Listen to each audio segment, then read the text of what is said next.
반갑습니다. 오늘 창세기 4장, 5장을 우리 함께 살펴보려고 하는데요. 4장만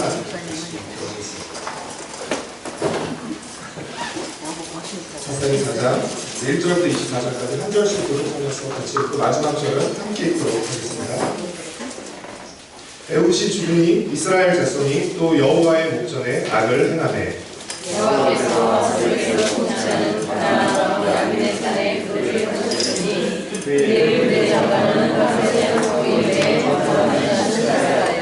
야빈 왕은 철강거 900대가 있어 20년 동안 이스라엘 자손을 심히 학대했으므로 이스라엘 자손이 여호와께 부르짖었더라.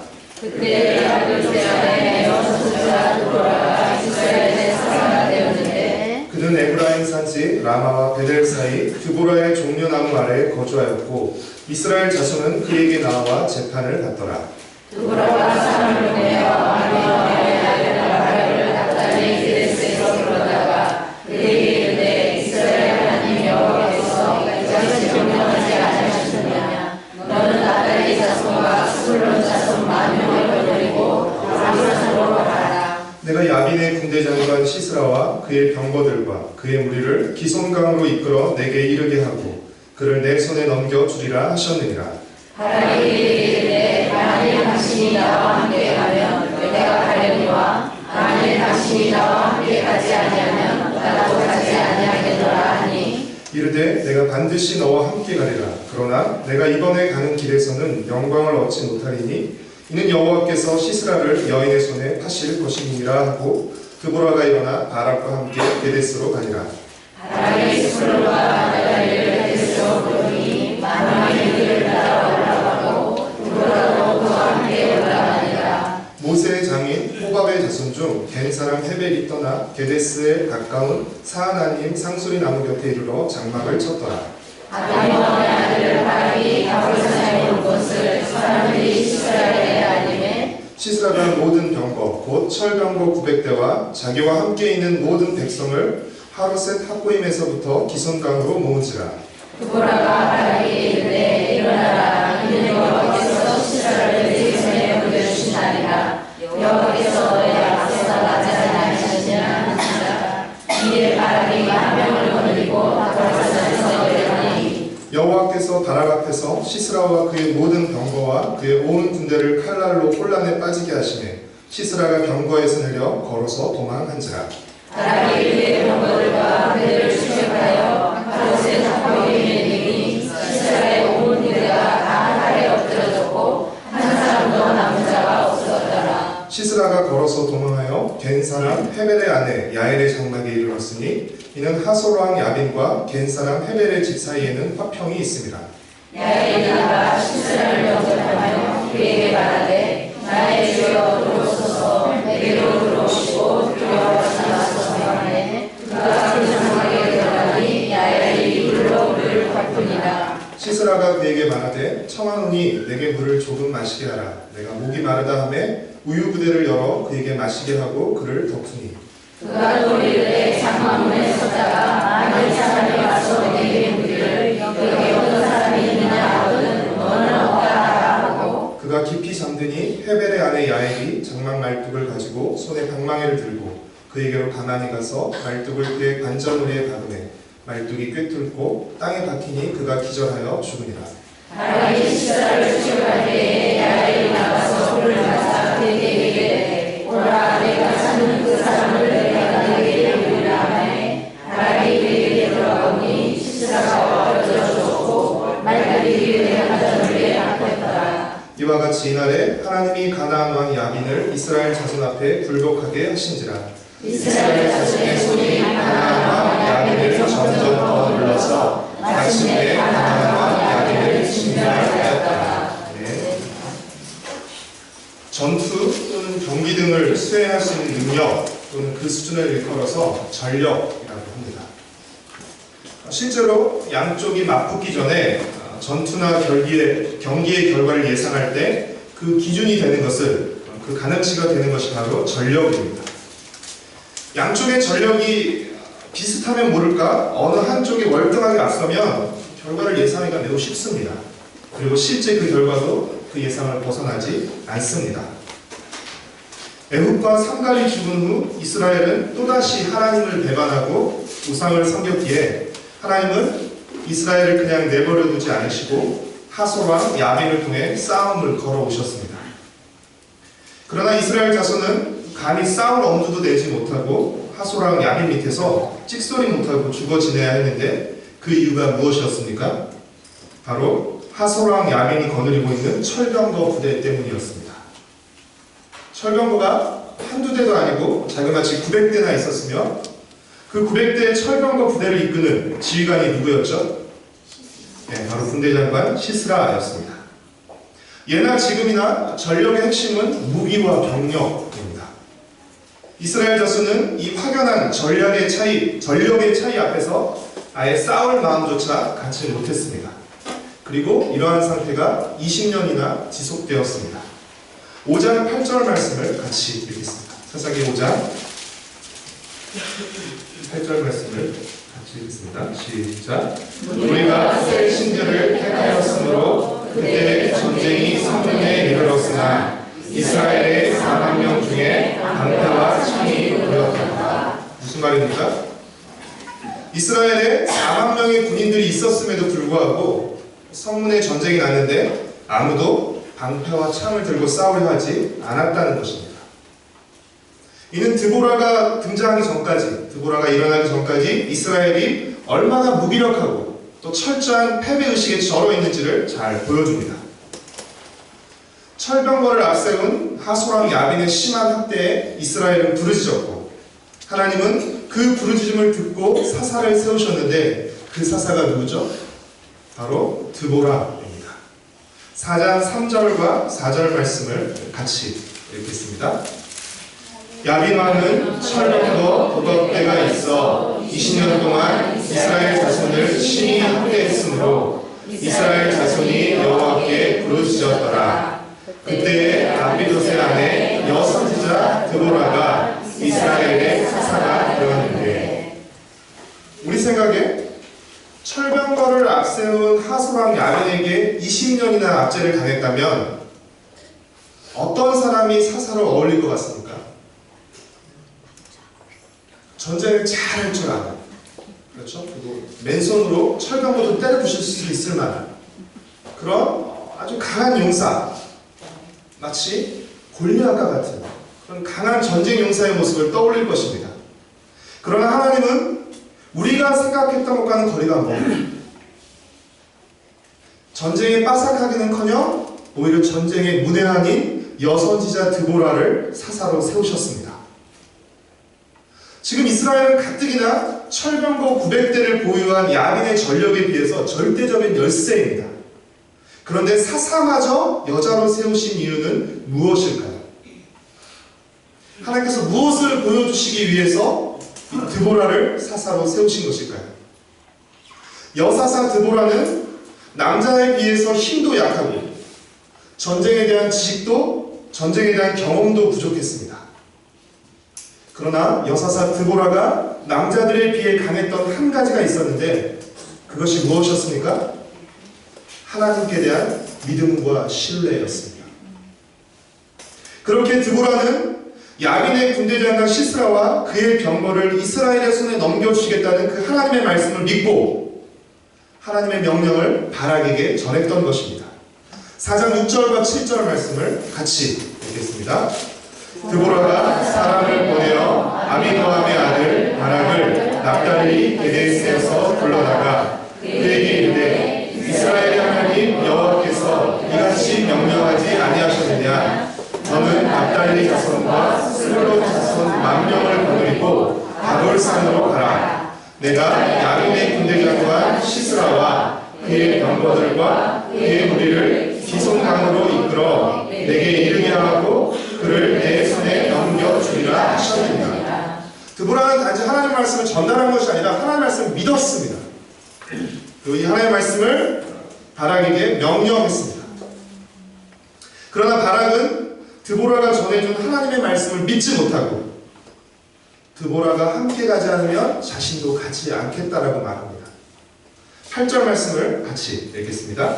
바락이 그에게 이르되 만일 당신이 나와 함께 가면 내가 가려니와 만일 당신이 나와 함께 가지 아니하면 나도 가지 아니하겠노라 하니. 이후 여호와를 막론하고 이 바락이 보이는 이 태도와 이 반응은 하나님의 명령에 불순종한 것입니다. 그렇죠? 하나님께서 가라, 그렇죠? 주겠다라고 하셨음에도 불구하고 드보라가 가지 않으면 나는 가지 않겠다라고 말하는 것이죠. 그렇게 드보라는 바락이 적장 시스라를 죽이는 그 영광을 손에 얻지 못하고 그 영광이 여인의 손에 넘어갈 것이라고 말합니다. 9절 말씀을 같이 읽겠습니다. 이르되 내가 반드시 너와 함께 가리라. 그러나 내가 이번에 가는 길에서는 영광을 얻지 못하리니 이는 여호와께서 시스라를 여인의 손에 하실 것이니라.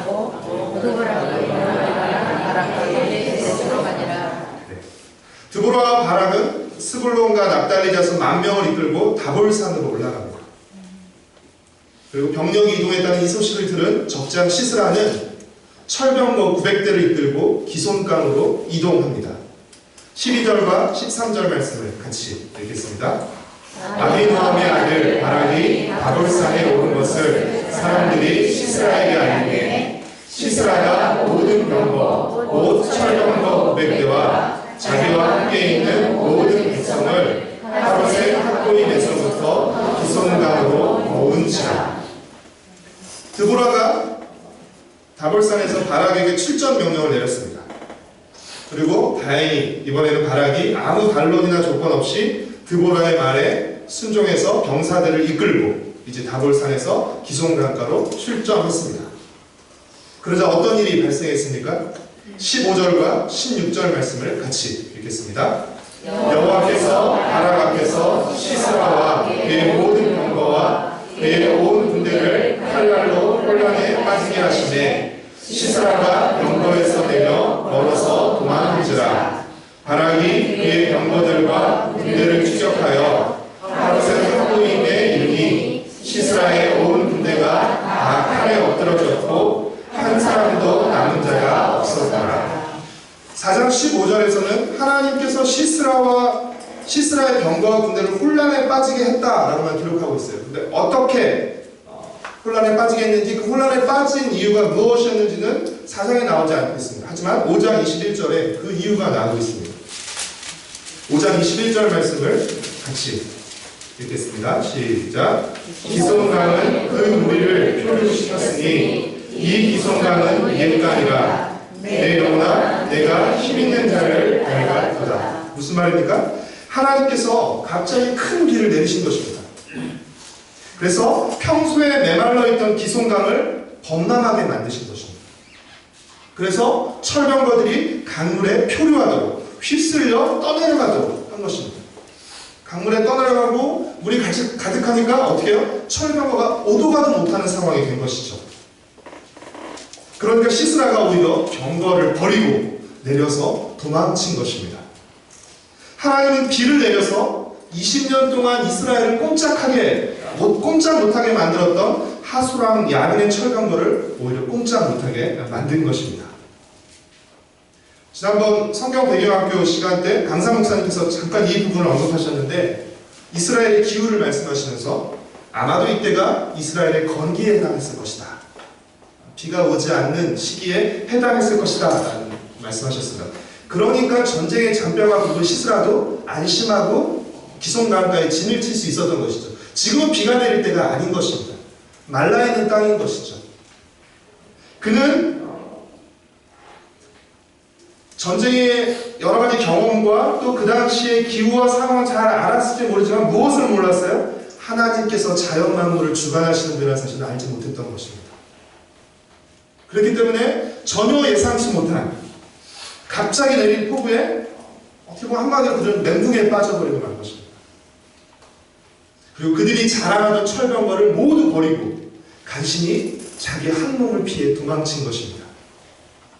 철병거를 앞세워 이스라엘을 괴롭히던 시스라가 오히려 철병거를 버리고 도망치고 있는 모습은 굉장히 역설적인 것이죠.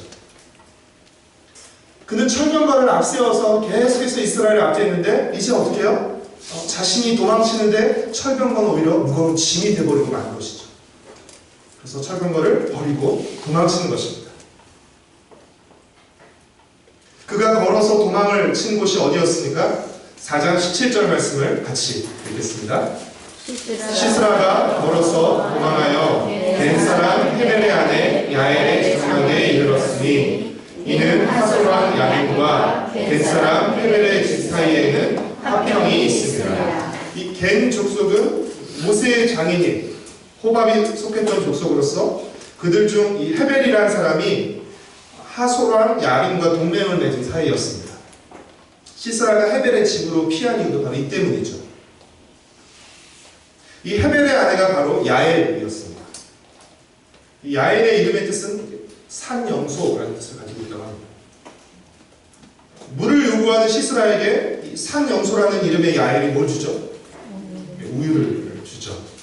그리고 이불로 그의 몸을 따뜻하게 감싸주었습니다. 여러분이 성경 읽을 때 그냥 평면적으로 보지 마시고 시스라의 입장에서만 그날 하루를 생각해 보십시오. 끔찍한 하루였을 것이에요. 그렇죠? 갑자기 내린 비로 비를 맞았고 철병거가 오도 가도 못하는 상황, 또 막 휩쓸려가는 상황, 갑자기 닥친 이스라엘이 자신의 병사들을 죽이는. 그래서 어떻게 해요? 철병거를 던지고 간신히 한 번 피해서, 그렇죠?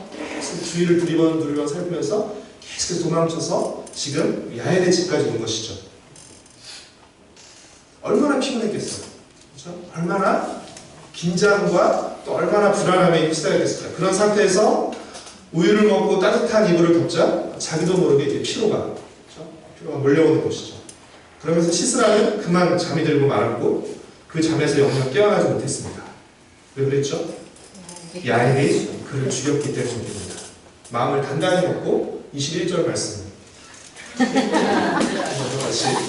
같이 읽겠습니다. 시작. 그가 깊이 잠드니 헤벨의 아내 야엘이 장막 말뚝을 가지고 손에 방망이를 들고 그에게로 가만히 가서 말뚝을 그의 관자놀이에 박음에 말뚝이 꿰뚫고 땅에 박히니 그가 기절하여 죽으니라. 우리는 다 알고 있는 이야기니까 하나도 긴장이 안 되죠. 그렇죠? 야엘을 죽였어요. 알고 있으니까 이 죽이는 장면이 전혀 긴장이 되지 않지만 지금 어떻게 될지 모르는 상황입니다. 사실 야엘의 입장에서는. 그렇죠? 조심스럽게 여기 망치를 했는데 잘못 빗나간다든지 아니 망치를 갑자기 시스라가 딱 손목을 붙잡는다든지 지금 뭐 하신 짓입니까? 이렇게 하면 굉장히 낭패죠. 하지만 야엘은 그렇게 한 번에 그렇죠? 시스라를 죽였습니다.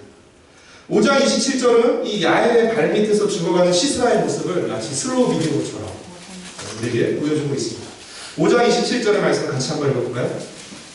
그가 그의 발 앞에 후들어지며 엎드러지고 쓰러졌고 그의 발 앞에 후들어져 엎드러져서 그 후들어진 곳에 엎드러져 죽었도다. 그렇죠? 쓰러지면서 비참하게 죽어가는 모습을 그렇죠. 철병거를 이끌고 호령하던 군대 장관 시스라가 일개 아내자의 발밑에서 비참하게 쓰러져 죽는 것입니다. 원래 아기는 비참하게 죽어야 보는 사람이 더 통쾌한 법이죠. 그렇죠? 말뚝을 관자놀이에 박아 시스라를 죽인 이 야엘의 행동을 두고 너무 잔인하지 않느냐는 비판도 있지만 성경은 야엘의 행동에 대해서 어떤 평가를 내리고 있습니까? 5장 24절 말씀을 같이 읽겠습니다. 된 사람 헤벨의 아내 야엘은 다른 여인들보다 복을 받을 것이니 장막에 있는 여인들보다 더욱 복을 받을 것입니다. 이 헤벨은 그러니까 야엘의 남편인 헤벨은 하솔왕 야긴과도 동맹을 맺고 있고 그렇죠? 그리고 이스라엘과도 어느 정도 관계를 맺고 있는 것이죠. 그렇죠? 그러니까 어떻게 보면 둘 다 관계를 맺고 있는데 지금 야엘이 보인 행동은 무엇이에요? 지금 이 상황에서 시스라를 살려주고 도와주는 것은 결국 이스라엘과 싸우는 행동이 되는 것이죠. 그렇죠? 그렇기 때문에 지금 야엘은 어느 편에 설지를 제가 분명하게 그리고 확실하게 자신의 행동을 통해 보여준 것입니다. 시스라를 돕고 보호해준 편이 아니라 시스라를 죽임으로써 내가 이스라엘의 편에 하나님의 편에 지금 이 전쟁이 하나님이 싸우시는 전쟁이기 때문에 하나님의 편에 서겠다는 것을 확실히 보여준 것이죠. 계속해서 시스라를 추격했던 바락은 야엘의 집에서 죽어있는 시스라를 발견하게 됩니다. 당시 전쟁에서 가장 큰 영광은 적장을 죽인 사람에게 돌아갔는데, 이렇게 해서 이 전쟁의 영광이 바락이 아닌 야엘에게 돌아간 것이죠. 그리고 4장 9절에서 말씀했던 것처럼 드보라의 예언처럼 하나님께서 시스라를 여인의 손에 파실 것이라고, 이 드보라의 예언이 성취된 것입니다. 성경을 읽을 때마다 놀라운 사실 하나는 뭐냐면, 야엘이 이 드보라의 예언을 알았을까요? 저는 몰랐을 가능성이 더 많다고 생각해요. 그렇죠? 근데 그 순간, 그 선택의 순간, 결단의 순간, 야엘은 하나님의 편에 서기를 선택한 것이죠. 그렇죠? 그의 과감한, 또 주저함 없는 그런 결단과 선택을 통해서 그는 이 예언의 주인공이 된 것이죠. 사사기 4장과 5장은 이 같은 사건을 다루고 있습니다. 같은 내용을 다루고 있는데 그것을 다루는 형식이 다르죠. 4장은 이야기체로 이루어져 있고 5장은 노래 형태로 기록되어 있습니다. 그래서 같은 사건을 4장은 이야기체로, 5장은 노래로, 시의 형태로 다루고 있습니다. 그런데 5장에서, 드보라의 노래라고 부르는 5장에서 4장에서 언급되지 않은 한 가지 사실이 나오고 있습니다. 그래서 어떤 사실인가 하면, 이 전쟁에 참여한 지파가 있었는가 하면 이 전쟁에 참여하지 않은 지파도 있었다는 사실입니다. 이 전쟁에 참여한 지파는 어떤 지파입니까? 우리 5장 14절과 15절 말씀을 같이 읽겠습니다. 에브라임에서 나온 자들은 아말렉의 뿌리 박힌 자들이요, 베냐민은 백성들 중에서 너를 따르는 자들이요, 마길에서는 명령하는 자들이 내려왔고 스불론에게서는 대장군의 지팡이를 잡은 자들이 내려왔다. 이사갈의 방백들이 드보라와 함께하니 이사갈과 같이 바락도 그의 길을 따라 골짜기로 달려 내려가니 루벤 시내가에서 큰 결심이 있었다. 18절 말씀도 같이 읽겠습니다. 스불론은 죽음을 무릅쓰고 목숨을 아끼지 아니한 백성이요, 납달리도 불의 높은 곳에서 그러하도다. 이 지파들이 에브라임, 또 므낫세, 스불론, 이사갈, 납달리, 이런 지파들이 전쟁에 참여한 지파들입니다. 이에 반해서 이 전쟁에 참여하지 않은 지파는 어떤 지파입니까? 16절과 17절 말씀을 같이 읽겠습니다. 내가 양의 우리 가운데 앉아서 목자의 피리 부는 소리를 들으면 어찌 되느냐? 루벤 시내가에서 큰 결심이 있었도다. 길르앗은 요단강 저쪽에 거주하며 단은 배에 머무름이 어찌 되느냐? 아셀은 해변에 앉으며 자기 한만에 거주하도다. 루벤은 큰 결심을 했지 정작 나가지는 않았죠. 길르앗, 단, 아셀, 이런 지파들은 전쟁에 참여하지 않았습니다. 4장, 5장에 기록된 이 전쟁 이야기에서 결국 포커스가 두 명의 여인에게 맞춰집니다. 여러 명의 인물들이 등장하고 전쟁도 일어나지만 결국 이 이야기에서 포커스가 두 명의 여인에게 맞춰졌는데 누구죠? 드보라와 야엘입니다. 하소랑 야빈에 맞서는 여인이 이스라엘의 사사 드보라라면, 야빈의 군대장관 시스라에 맞서는 여인은 누구죠? 바로 아녀자 야엘입니다. 하나님은 철병거를 앞세운 야빈과 시스라에 맞서서 믿음을 앞세운 두 여인 드보라와 야엘을 통해서 승리를 거두신 것입니다. 그렇다면 사사기 4장과 5장에 기록된 이 사실, 이 드보라의 전쟁 이야기는 우리에게 무엇을 말해주죠? 결국 이 전쟁을 통해서 하나님께서 우리에게 말씀해 주시고자 하는 것은 무엇이죠? 전쟁의 승패가 철병거에 달린 것이 아니라 하나님께 달려있다는 것을, 그 하나님을 향한 믿음에 달려있다는 것을 이 드보라의 전쟁 이야기가 우리에게 말해주고 있는 것입니다. 사랑하는 성도 여러분, 모든 승패의 주도권은 하나님이 쥐고 계십니다. 승패의 주도권이 하나님 손 안에 있다는 것은 우리가 팔짱만 끼고 앉아있어도 된다는 이야기가 결코 아닙니다. 우리는 전쟁의 승패가 하나님께 달려있음을 믿기에 오히려 우리의 팔순애를 걷어붙이고 더욱 열심히 힘있게 싸워야 하는 것입니다. 전쟁의 승패는 하나님께 달려있고 하나님이 반드시 승리하시지만 그 전쟁의 기쁨과 영광은 그 전쟁에 참여한 사람만이 누릴 수 있다는 사실을 여러분 기억하시길 바랍니다. 5장에 기록된 드보라의 노래는 한마디로 승전가입니다. 이스라엘 자손에게 너무나 기쁘고 통쾌한 승리의 노래입니다. 그러나 이 노래를 마음 놓고 부를 수 없는 사람들이 있습니다. 이 노래를 부를 때마다 들을 때마다 가슴 졸이면서 숨어야 하는 사람들, 눈치를 봐야 하는 사람들이 있습니다. 이들은 누구입니까? 눈치를 보고 자신의 사정만 생각하고 이런저런 핑계 대면서 전쟁에 참여하지 않은 지파들입니다. 이렇게 싸움을 이길 줄 알았다면 그들이 했겠습니까? 그렇지 않았겠죠. 그러나 이와는 반대로 이 드보라의 노래를, 이 승리의 노래를 가장 큰 소리로 기쁘고 힘있게 부른 사람들은 누구일까요? 전쟁에 참여한 지파들. 특별히 18절에 목숨을 아끼지 않고 죽음을 무릅쓰고 전쟁에 참여한 싸운 스불론과 납달리 지파 사람들일 것입니다. 사랑하는 성도 여러분, 하나님의 전쟁은, 하나님의 역사는 반드시 하나님의 승리로 끝납니다. 하나님의 역사는 반드시 하나님의 성취로 끝납니다. 그렇기에 믿음으로 하나님의 전쟁에 참여한 자는 승리의 영광을 누리지만 믿지 못하고 참여하지 못한 자는 후회와 수치를 누리게 되는 것입니다. 하소랑 야긴과의 전쟁에서 가장 큰 영광을 거둔 사람이 누구였습니까? 여인 드보라와 야엘이었습니다. 이 전쟁에서 가장 큰 영예와 칭찬을 받은 지파는 어떤 지파였습니까? 목숨을 내걸고 죽음을 무릅쓰고 열심히 싸운 스불론과 납달리 지파였습니다. 자신의 것을 아끼기 위해서, 자신의 것을 아끼기 위해 싸움에 참여하지 않은 지파는 오히려 부끄러움을 당하고, 자신의 목숨까지도 아끼지 않냐고 싸움에 참여한 지파들은 가장 큰 영광과 칭찬을 거두게 된 것입니다. 사랑하는 성도 여러분, 하나님의 일에 쓰임받는 것이 축복입니다. 하나님의 일에 참여하는 것이 영광입니다. 우리가 하나님의 일에 참여하지 않아도 하나님의 일은 반드시 이루어집니다.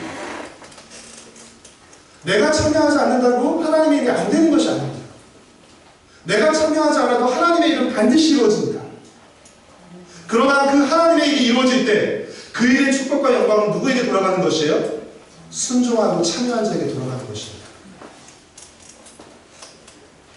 마치 바락이 주저함으로써 처음에 드보라를 통해서 하나님의 명령이 주어졌을 때 바락이 바로 순종했다면 적장 시스라를 죽이는 영광은 누구에게 돌아갔을까요? 바락에게 돌아갔을 것입니다. 그러나 바락이 주저하고 순종을 주저했기 때문에 적장 시스라를 죽이는 가장 큰 영광이 누구에게 돌아가는 것입니까? 여인 야엘에게로 돌아가는 것입니다. 쓰임받는 것이 축복입니다. 하나님의 일에 참여하는 것이 영광입니다. 사랑하는 성도 여러분, 하나님은 온 세상을 통치하시고 역사를 주관하십니다. 그런데 그 하나님께서 무엇을 통해서 섭리하시고 역사하세요? 우리의 작은 결단과 선택을 통해서 섭리하시고 역사하십니다. 야엘이 그 순간에서 보이는 자신의 결단과 순종이 어떤 결과를 가져올지 알았을까요? 그는 그 상황 속에서, 주어진 상황 속에서 믿음으로 결단하고 선택한 것입니다. 그리고 하나님께서 그의 결단과 선택을 사용하셔서 하나님의 일을 이루시는 하나의 방편으로 쓰신 것입니다. 성경에 보면 수많은 일들이 이렇게 하나님의 일이 이루어진 것이다 라고 알고 했던 것보다 모르는 상태에서 지금 내가 할 수 있는 믿음의 선택과 결단을 한 것이죠. 작은 선택과 작은 결단, 내가 처한 위치에서 내가 할 수 있는 결단과 선택을 한 것이죠. 근데 그 선택과 결단이 하나님의 위대한 일의 한 부분이 됨으로써 그것이 가치 있게 되고 위대한 일이 되는 것입니다. 우리 삶을 위대하고 가치 있게 만드는 것은 무엇입니까? 우리가 가진 소유나 우리의 재능이 아니라 위대하신 하나님을 향한, 위대하신 하나님을 위한 작은 결단과 작은 헌신입니다. 승패는 하나님께 달려있고 하나님이 반드시 승리하십니다. 그러나 그 승리의 기쁨과 영광은 누가 누리게 된다고요? 믿음으로 그 싸움에 참여한 사람만이 누리게 되는 것입니다. 위대하신 하나님을 향한 작은 결단과 헌신으로 우리가 가진 그 모든 것을 다해서 하나님의 일에 기쁘게 참여하며 하나님의 영원한 승리의 영광에 동참하는 여러분 되시기를 바랍니다. 아멘. 우리는 자꾸 아껴서 뭔가를 많이 낳는 것이 사실은 우리에게 좋은 것이고 유익한 것을 생각하지만 나중에 하나님 앞에서 우리가 어떤 것을 평가를 받을까요? 내가 이렇게 많이 아껴서 남겼습니다 라는 것이 칭찬을 받을까? 아니면 내가 내 어떤 것도 아끼지 않냐고 주님의 모든 걸 썼습니다 라는 것이 주님께 칭찬을 받을 것일까요? 달란트의 비유를 우리가 한번 생각을 해봤으면 좋겠습니다.